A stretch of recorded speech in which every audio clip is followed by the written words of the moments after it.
ഈ social distancing എന്ന digital കാല അനാചാരത്തിനെതിരെ നടന്ന ആദ്യത്തെ പോരാട്ടമായിരുന്നു ആംബുലൻസിൽ വെച്ച് നടന്നിട്ടുള്ള വിപ്ലവ സമാനമായ ആ ബലാത്സംഗ പ്രവർത്തനം. അതിവേഗം അതിജീവിതകളുടെ സ്വന്തം നാടായി നമ്മുടെ കേരളം മാറിക്കൊണ്ടിരിക്കുകയാണ്. ഏറ്റവും ഒടുവിലായി സഖാവും അധ്യാപകനും CPM നേതാവുമായിട്ടുള്ള S. സുധാകരനാണ് ഇപ്പോൾ നാടിനൊരു അതിജീവിതയെ സമ്മാനിച്ചിരിക്കുന്നത്. 20 വർഷമായി സുധാകരന്റെ അതിജീവിത എന്ന നിലയ്ക്കാണ് താൻ ജീവിതം കഴിക്കുന്നതെന്ന് പറഞ്ഞ് ഒരു വീട്ടമ്മ ഇന്നലെ സമൂഹത്തിന് മുന്നിലേക്ക് വന്നിട്ടുണ്ട്.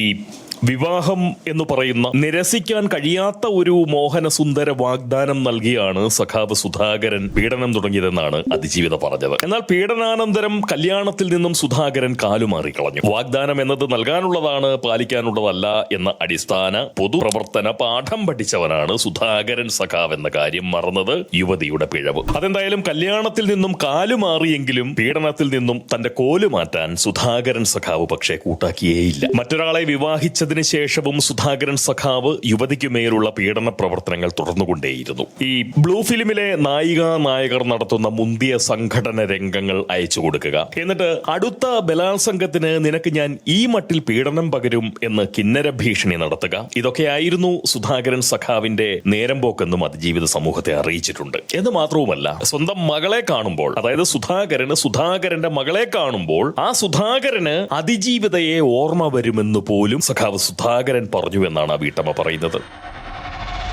ശരിക്കും പറഞ്ഞു കഴിഞ്ഞാൽ മൃഗങ്ങൾ പോലും വെച്ച് പുലർത്താത്ത വളരെ സവിശേഷമായ ഒരുതരം പ്രകൃതി വിരുദ്ധമായിട്ടുള്ള സുരത സ്വഭാവമാണ് സഖാവ് സുധാകരൻ പേറുന്നതെന്നാണ് അതിജീവിത പറഞ്ഞതിന്റെ പൊരുൾ.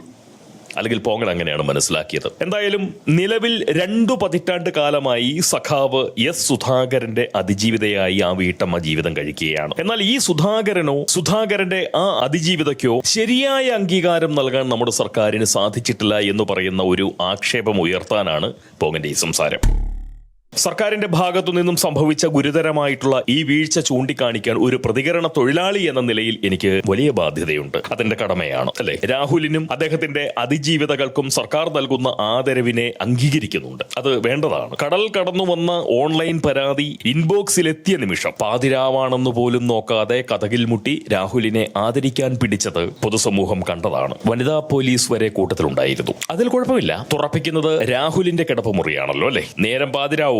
സ്വാഭാവികമായും ഒരു ബലാത്സംഗി എന്ന നിലയിൽ യുവതികളെ അതിജീവിതകളാക്കാൻ വേണ്ടുന്നതായിട്ടുള്ള പീഡന കർമ്മങ്ങൾ, ആ കർമ്മങ്ങൾ അനുഷ്ഠിക്കാൻ പറ്റുന്ന ഏറ്റവും നല്ല നേരമാണത്, പാതിരാവ്. എങ്ങാനും രാഹുലിന്റെ കിടപ്പറയിൽ അതിജീവിതകൾ ആരെങ്കിലും ഉണ്ടെങ്കിൽ അവർക്ക് വനിതാ പോലീസിന്റെ സാന്നിധ്യം അനുഗ്രഹമാവും എന്നതുകൊണ്ടാവണം രാഹുലിനെ പിടിച്ച് ആദരിക്കാൻ പോയ സൈന്യത്തിനൊപ്പം വനിതാ ഉദ്യോഗസ്ഥരുടെ സാന്നിധ്യം ഉണ്ടായത്. ഞാൻ അങ്ങനെയാണ് വിചാരിക്കുന്നത്. എന്തായാലും രാഹുലിനെ സമൂലം പിടിച്ചു. സദാചാരവാദികളും സന്മാർഗികളുമായിട്ടുള്ള യുവ കമ്മികൾക്ക് ചീമുട്ട സമർപ്പണം നൽകാനായി രാഹുലിനെ അവർ നാടൊട്ടുക്ക് എഴുന്നള്ളിക്കുന്നുമുണ്ട് ഇപ്പോൾ, അല്ലെ? എന്നാൽ S. സുധാകരൻ സഖാവിനെ സർക്കാർ തിരിഞ്ഞു നോക്കുന്നേയില്ല. പാതിരാ നേരത്ത് ആ മനുഷ്യന്റെ കിടപ്പറവാതിലിൽ ചെന്ന് തട്ടി വിളിച്ച് സുധാകരനെ നമ്മുടെ സർക്കാർ സൈന്യം ആദരിച്ചേയില്ല. രാഹുലിന്റെ അതിജീവിതകളെ ആഘോഷിക്കുന്ന പോലെ സുധാകരൻ സഖാവിന്റെ അതിജീവിത ആഘോഷിക്കപ്പെടുന്നേയില്ല. ഒരുപക്ഷെ സഖാവ് സുധാകരന് നേരെ സർക്കാർ കണ്ണടയ്ക്കാൻ കാരണം സ്വജനപക്ഷപാതം ആരോപിച്ചാലോ എന്ന് പറയുന്ന ഒരു ഭയം കൊണ്ടാവാം എന്ന് പറയുന്ന വിചാരമാണ് പോങ്ങനുള്ളത് കേട്ടോ. സർക്കാർ രൂപീകരിച്ചിരിക്കുന്ന പാർട്ടിയുടെ ഒരു പ്രാദേശിക നേതാവിനെ പോലീസ് പിടിച്ച് ആദരിച്ചാൽ അത് സ്വജനപക്ഷപാതത്തിന്റെ പരിധിയിൽ വരും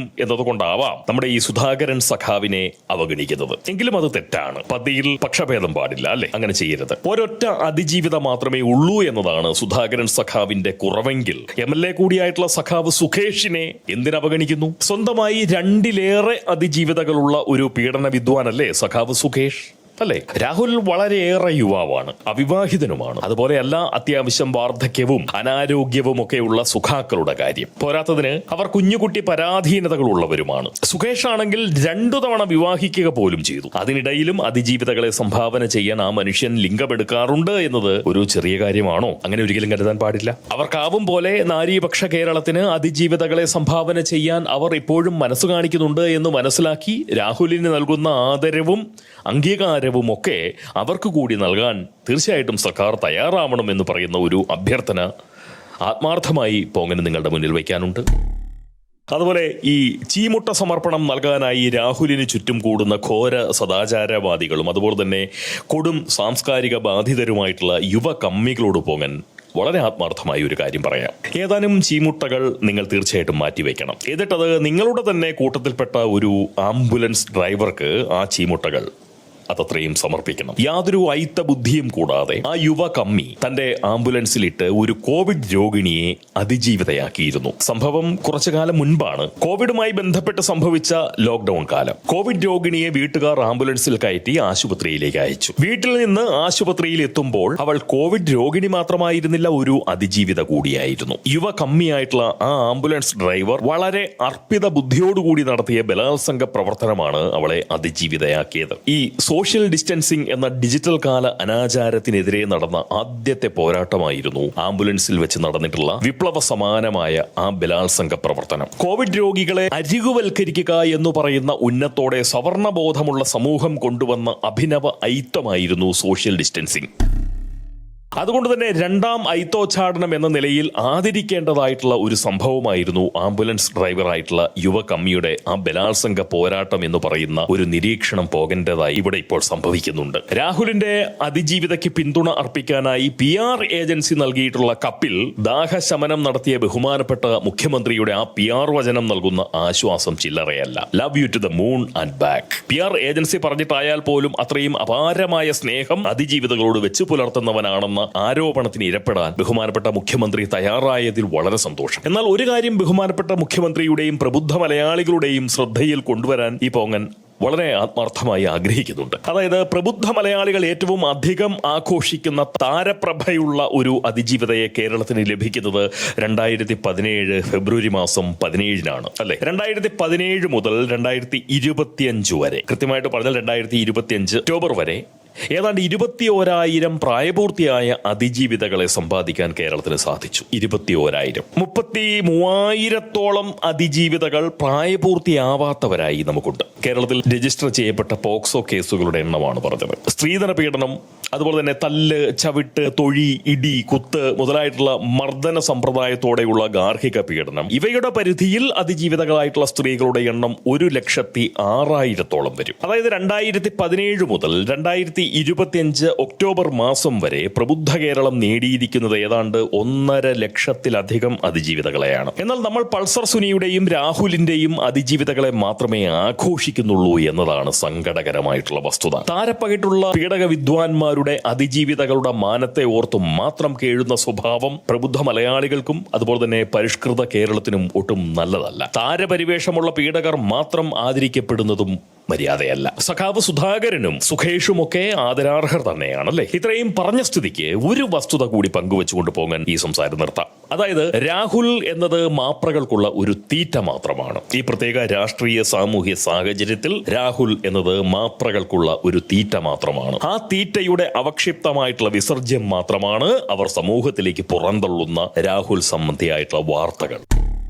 സത്യം പറഞ്ഞാൽ മലയാളികളെ എത്രത്തോളം വില കുറച്ചാണ് മാപ്രകളും അതുപോലെ തന്നെ അധികാരികളുമൊക്കെ അളക്കുന്നതെന്ന് കേരളം മനസ്സിലാക്കുന്നത് വളരെ നന്നായിരിക്കും. രാഹുലിനെ ന്യായീകരിക്കുകയല്ല കേട്ടോ, പകരം അയാൾക്കെതിരെയുള്ള നീക്കങ്ങളുടെ ഉദ്ദേശശുദ്ധി എന്താണ് എന്ന് പരിശോധിക്കാൻ അഭിമാനമുള്ള മലയാളികൾ ഇനിയെങ്കിലും മനസ്സു വയ്ക്കണമെന്ന് പറയുന്ന ഒരു ചിന്ത, ആ ചിന്ത പോങ്ങൻ പങ്കുവയ്ക്കുക മാത്രമാണ് ഈ ഒരു സംസാരത്തിലൂടെ ചെയ്തുകൊണ്ടിരുന്നത്, അല്ലെങ്കിൽ ചെയ്യാൻ ആഗ്രഹിച്ചത്. ഈ അതിജീവിതകളുടെ അപാരമായിട്ടുള്ള ശേഖരം തീർച്ചയായിട്ടും അധികാരികളുടെ കൈവശം കണ്ടേക്കും. എന്നാൽ അതിജീവിതകൾ മാഞ്ഞും മറഞ്ഞും പോകുന്നത്ര തിളക്കമേ ആ സ്വർണ്ണക്കൊള്ളയ്ക്ക് ഉള്ളൂ എന്ന് വരുന്നത് അത്ര കണ്ട് നല്ല സംഗതിയല്ല. ദൈവത്തെ പോലും വെറുതെ വിട്ടില്ല എന്ന് പറയുന്ന വിമർശനം, രൂക്ഷമായിട്ടുള്ള വിമർശനം, ദൈവത്തെ പോലും വെറുതെ വിട്ടില്ല എന്ന് പറയുന്ന അതിരൂക്ഷമായിട്ടുള്ള വിമർശനം സുപ്രീം കോടതി നടത്തിയത് KP ശങ്കർദാസിനെതിരെയാണ്. സ്വർണ്ണക്കൊള്ളക്കേസിലെ പ്രതിയും ദേവസ്വം ബോർഡ് അംഗവുമായിരുന്ന ശങ്കർദാസ് അത്യുന്നതനായിട്ടുള്ള ഒരു പോലീസ് ഓഫീസറിന്റെ പിതാവ് കൂടിയാണ് അദ്ദേഹം. എന്തായാലും പാതിരാവിൽ രാഹുലിനെ പിടിച്ച് സർക്കാർ സൈന്യം ആദരിച്ചതോടുകൂടി ഈ ശങ്കർദാസിനെതിരെയുള്ള സുപ്രീം കോടതി പരാമർശം വിധിയാമണ്ണം ചർച്ച ചെയ്യാൻ നമ്മുടെ മാപ്രകൾക്ക് ഒട്ടും തന്നെ സാധിച്ചില്ല. അതാണ് ഒരു രാഹുലിയൻ അതിജീവിതയുടെ ശക്തി. സ്വർണ്ണക്കൊള്ളയും കൊള്ളക്കാരുമൊക്കെ ആ ശക്തിയിൽ മാഞ്ഞും മറഞ്ഞും പോകുന്നെങ്കിൽ ഒരൊറ്റ കാര്യം മാത്രമേ ഈ പോങ്ങന് പ്രബുദ്ധ കേരളത്തോട് പറയാനുള്ളൂ. കേരളം ദൈവത്തിന്റെയോ അതിജീവിതകളുടെയോ സ്വന്തം നാടല്ല, ബുദ്ധിയുള്ളവർ എന്ന് സ്വയം വിശേഷിപ്പിക്കുന്ന വിഡ്ഢികളുടെ സ്വന്തം നാടാണ് ഈ പ്രബുദ്ധ കേരളം. ബുദ്ധിയുള്ളവർ എന്ന് മേനി നടിക്കുന്ന, ബുദ്ധിയില്ല എന്ന് തിരിച്ചറിയാൻ പോലുമുള്ള ബുദ്ധി മണ്ടയിൽ പേറാത്ത വിഡ്ഢികളുടെ സ്വന്തം നാടാണ് ഈ പ്രബുദ്ധ കേരളം. അത്രേ പോകന് പറയാനുള്ളൂ. നിർത്തിക്കോളാം. എല്ലാവരോടും സ്നേഹം. നമുക്കെല്ലാം നല്ലത് വരട്ടെ. നമുക്കെല്ലാം നല്ലത് മാത്രം മാത്രം വരട്ടെ. ഈ ചാനൽ സബ്സ്ക്രൈബ് ചെയ്യാൻ സന്മനസ് കാണിക്കുന്ന എല്ലാ സജ്ജനങ്ങളോടും തീർച്ചയായിട്ടും പോകാനുള്ള കൃതജ്ഞത വളരെ ആത്മാർത്ഥമായി അറിയിക്കുന്നു. അതുപോലെ തന്നെ ഈ സംസാരം കേട്ടിരിക്കാൻ സഹിക്കാൻ ആത്മാർത്ഥമായി സാധിക്കുന്നില്ല എന്ന് പറയുന്ന ബോധ്യത്തോടുകൂടി ഈ ചാനൽ സബ്സ്ക്രൈബ് ചെയ്തിട്ടുള്ളവർ അൺസബ്സ്ക്രൈബ് ചെയ്ത് പോകുന്നുണ്ട് എന്നുണ്ടെങ്കിൽ തീർച്ചയായിട്ടും നിങ്ങളുടെ ആ സഹകരണത്തിനും പോകാൻ വളരെ ആത്മാർത്ഥമായിട്ടുള്ള കൃതജ്ഞത അറിയിക്കുന്നുണ്ട്. വളരെ സ്നേഹം. അതുപോലെ തന്നെ ഈ ചാനലിൽ ജോയിൻ ചെയ്തുകൊണ്ട് പോങ്ങന്റെ രക്ഷകർത്താവായി അല്ലെങ്കിൽ പോങ്ങന്റെ ഒരു പോറ്റിയായി മാറാൻ ആർക്കെങ്കിലും താല്പര്യമുണ്ട് എന്നുണ്ടെങ്കിൽ, അതിനുള്ള സാമ്പത്തിക സ്ഥിതി നിങ്ങളെ അനുവദിക്കുന്നുണ്ട് എന്നുണ്ടെങ്കിൽ, ഏതാണ്ട് 10 രൂപ ഒരു ദിവസം എന്നുള്ള രീതിയിൽ ഒരു മാസം ഏതാണ്ട് 299 രൂപ, അതിന് മേളിലേക്കുള്ളവർക്കും അത് പറ്റും. 299 രൂപയെങ്കിലും പോങ്ങന് വേണ്ടിയിട്ട് മുടക്കാൻ താല്പര്യമുള്ള ആരെങ്കിലും ഉണ്ട് എന്നുണ്ടെങ്കിൽ നിങ്ങൾ എന്റെ പോറ്റിമാരാവണം എന്ന് പറയുന്ന ഒരു അഭ്യർത്ഥന കൂടി പങ്കുവെച്ചുകൊണ്ട്, കാരണം ഇത്തരം സംസാരങ്ങൾ നടത്തുന്നത് കൊണ്ട് തന്നെ പോങ്ങന് തീർച്ചയായിട്ടും കാണികളുടെ എണ്ണം കുറയും.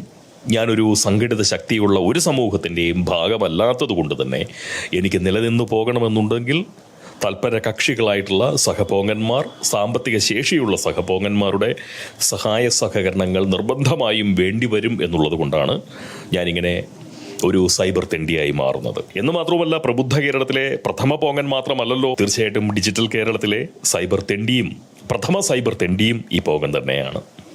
ഒരു സൈബർ തെണ്ടി എന്ന നിലയിൽ തീർച്ചയായിട്ടും തെണ്ടൽ കൂടാതെ എങ്ങനെയാണ് ഒരു സംസാരം അവസാനിപ്പിക്കാൻ സാധിക്കുക? സ്നേഹം. നമുക്കെല്ലാം നല്ലത് മാത്രം വരട്ടെ. ടാറ്റ.